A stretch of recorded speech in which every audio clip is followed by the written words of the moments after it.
Welcome back to Black Girl Couch Reviews. I'm your host, Christina. We are back halfway through the 4th season of The Sinner. This is part 4, written by Piero S.I. Birdie and directed by Radium Chong. I give this episode an 8.2 out of 10. At least we finally had a confrontation with Colin. I think it was a long time coming. I think that we clearly have not gotten the entirety of the story. And I'm glad to see that I wasn't assaulted, my eyeballs anyway, by these naked heifers running around for absolutely no reason. It actually might tie into the plot. So before we jump into the recap, wherever you listen to this podcast, Podbean, Stitcher, iTunes, Spotify, YouTube, go down to the rating section, drop some stars, leave a review. My social media will be there as well. If you want to send feedback for The Sinner or any other show that I do, blackgirlcouch@gmail.com. And let's get into it. Deputy Dewey and Harry both watch as the body is taken out of the water, and at the morgue, it's confirmed to be Percy. The family show up with Meg heartbroken, but all signs point to suicide, and the chief leaves it up to the family to decide what to do next. And Colin immediately wants to plan the funeral. Bruh, you looking real sussy over there. Harry, finding a North Star with the name Valerie on it in Percy's pocket, wants to investigate more, even if she did commit suicide. And there's the tough sell until about 10 more minutes into the episode, and we finally get a better justification. Because it's not a murder investigation, and at this point, you're being nosy. And it seems more about you than it does about the victim, because you're wrapped up with your own personal demons, which is an increasing desire to rid yourself of this world. Sonya, damn it, is making sense that even if there is more to expose, when he tells her as much, it's their secrets to keep, and understandable that they would want to keep them, because Percy made a choice and wasn't seeking help. You are the only one that can't let it go, or so we thought. He agrees to leave after trying to convince Sonya to stay, but Harry is dogged. I got that whoa-na-na-na. I mean, not more than a second later, he was out trying to figure out the significance of the trinkets, tracking them along the coast where Percy jumped, and he is able to locate where the star came from, or where it was plucked from, to Colin's boat, and that they used to go out together quite frequently when he speaks to the dock worker, but then not so much. But it was clearly not to go fishing, something he brings up, and she says, "Not my business. I just work here." At dusk, he watches Colin's home, then follows him to AA, where he overhears him saying he and Percy had a fight the last time that they saw each other, and while he loved her, he certainly feels guilty about his actions, which is all the impotence that Harry needs to hear to continue to be a little more intrusive. Meg calls him to the church when he's packing up the house. We ain't seen Greta since she got there, not even to say goodbye to her friend at the pier at the dock. Or at the house. She was there for one episode and one episode only, and only to be referenced. So he sneaks out once again, and he meets her there. She does not want to stop the investigation. Her sons are telling her to move on, but she thinks that something was done to her. Someone put those ideas in her head. She would have come to me, but that could also be plausible denial. But then again, I don't think Harry gives a fuck, because now he has the approval of the matriarch and the mother figure who still wants answers. So he has a far more valid reason to be there. She does ask him to stay, and he makes an attempt to say no. He goes to the chief, who isn't interested in trying to continue looking into anything. They go to the Golden Fish. Oh shit, what's the name of the restaurant? Yeah, the Golden Fish, because it's a reference to something personal, but Americans will think it's just about fried fish. Okay, CJ. I think Americans can also still find some significant... I'm not saying people ain't. I'm just saying that's a pretty broad judgment there. That all Americans are stupid. A lot of us, I can't disagree with you there, but don't make statements in absolute, sir. But I'm sure the chief, basically not being that interested, was not helping Harry, and the fact that there might be some resolution and that Lou can provide it. While waiting for clam chowder, which doesn't feel like they were doing at all. I ain't seen no food come out to their table. Lou just disappeared somewhere. Why was he even going to the counter just to creep on their conversation? Anyhow, he overhears CJ and his dad arguing after what Stephanie calls a fridge leak, which is not the truth. It was revenge for breaking the trap. So Colin broke in and busted up the kitchen, releasing some of the coolant, costing them a lot of money. Harry asks him about it, and he gets his dad to admit Colin and Percy, something wasn't right there, especially the way they always went off together.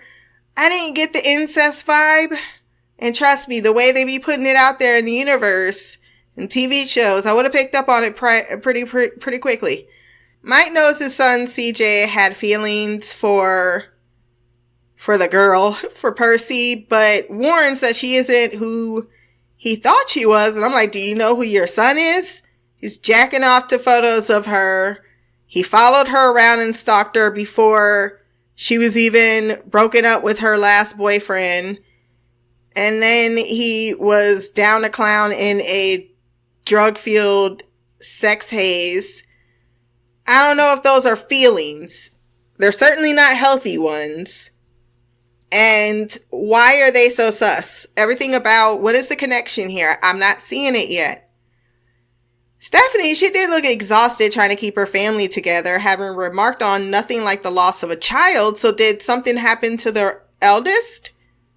I thought they mentioned he was in, maybe they said Hong Kong? He was definitely not on the mainland with them. And I do mean the American land. Did something, like, was he in an accident or something? Or maybe it was, maybe it's just something like she had a miscarriage, because she made that statement as if she understood that feeling, because she asked how was the family. It was CJ who came up with the business name, we learned in a flashback.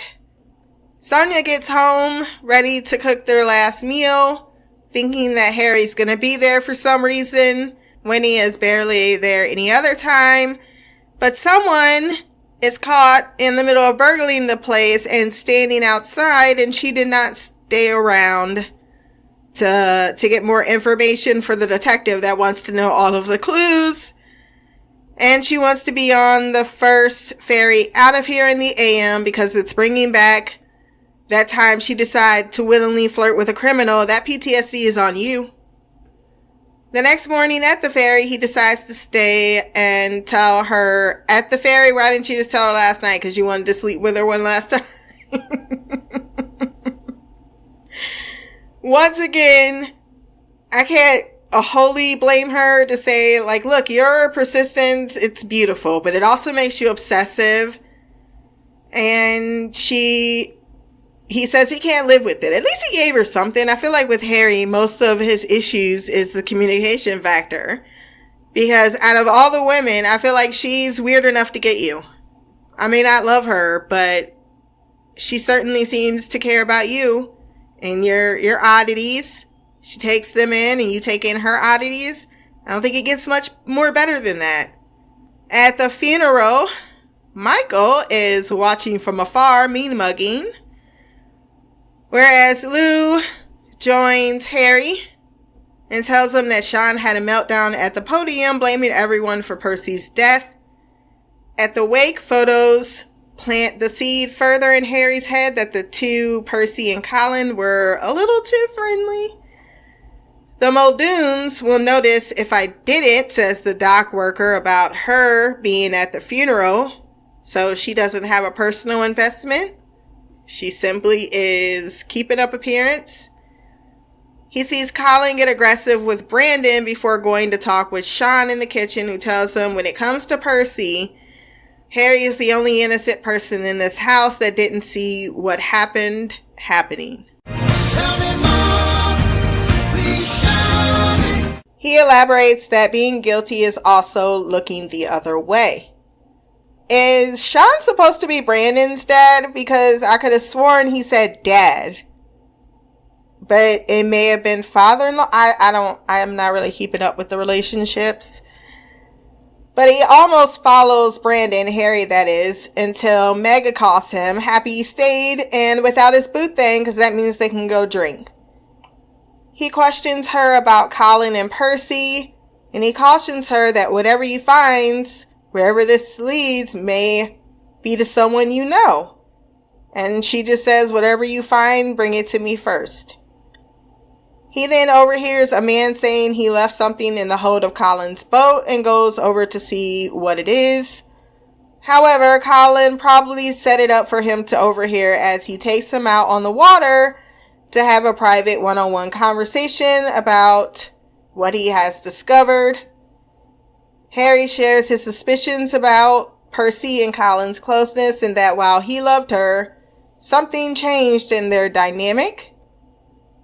He admits, Colin, that he tried to get her to seek religion for whatever was bothering her and persisted, but Percy remained closed off. Then started getting into an alternative, a lifestyle that involved drawing these photos, which he shows him that he can't comprehend, and it makes him angry, and he blames that person because he's looking for anyone to blame besides himself.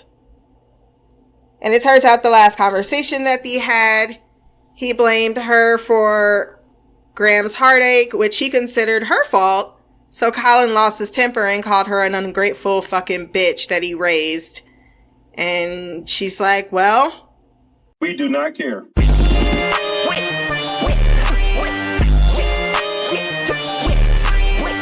And while Harry could certainly believe that someone else, clearly there was someone else in her ear, or as Colin says, poison her against him or them, the family, he tells or shifts the blame to that's why the choice to kill herself was her own. Harry has a little empathy, thinking Colin tried to steer her with his own ideas and didn't want to share her with anyone else. So Colin pushes him off the boat. I don't know why Harry looked shook. This whole scenario was an intimidation method. Someone broke into your residence. Why would you think that you can flare up this man's temper without any degree of self-preservation for yourself, which you should have been doing the minute someone broke into... Someone's clearly willing to cross the line, and he did by luring you out in the water and isolating you, and you're just like... I'm in danger! You make absolutely no sense to me. And then I was like, did he really just swim his ass to shore and walk home?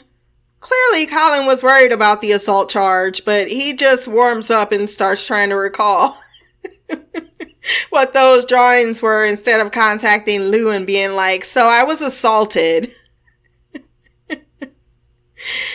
He ends up finding a connection between the island myth that Sonya read to him about Bagua or something like that, which leads him to go back to the coast once again and follows other similar trinket offerings, it would seem, to the ocean, realizing, as I stated at the top of the podcast, that those bohemian dancers might actually be who Percy fell in with.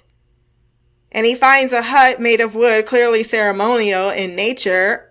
I love that hut. I want someone to build me one just for nights on the beach. But yeah, that's how we end the episode. I think that Meg certainly wants it found. Sean wants the truth found.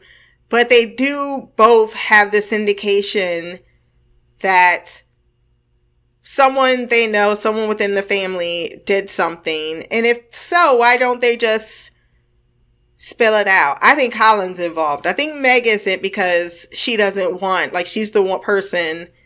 And that's why I think Colin didn't do as much as he did, because he's like, yeah, my mom's wanting this looked into.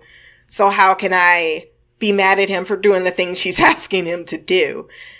But officially, I think, it's pretty much done in Lou's book, because it is a suicide. What led up to the suicide, those are personal questions, which can, the family could want, and Meg does have the right to want personal answers. And so I am feeling more comfortable with him continuing than I did the first 15 minutes in, of him being just like, well, I need to get to the bottom of why that was. Not your task, but now clearly it is. Also, Meg, can you write up a bank draft for my services, so at least this can look somewhat legit? Just a thought. Questions I have after this episode, of course, who are the naked mermaids? They aren't mermaids. Are we going to find out there's a cult going on? Also, what the hell is Brandon hiding? Why is him and Colin getting into it? And there's not much on Colin's boat that would be an indication that they're like smuggling guns or like drugs, but we still haven't gotten back to the drug dealer. And I have a feeling we might get back to the drug dealer. So if you have any other additional things to add, blackgirlcouch@gmail.com. Until the next time, peace, hair grease, and black girl magic.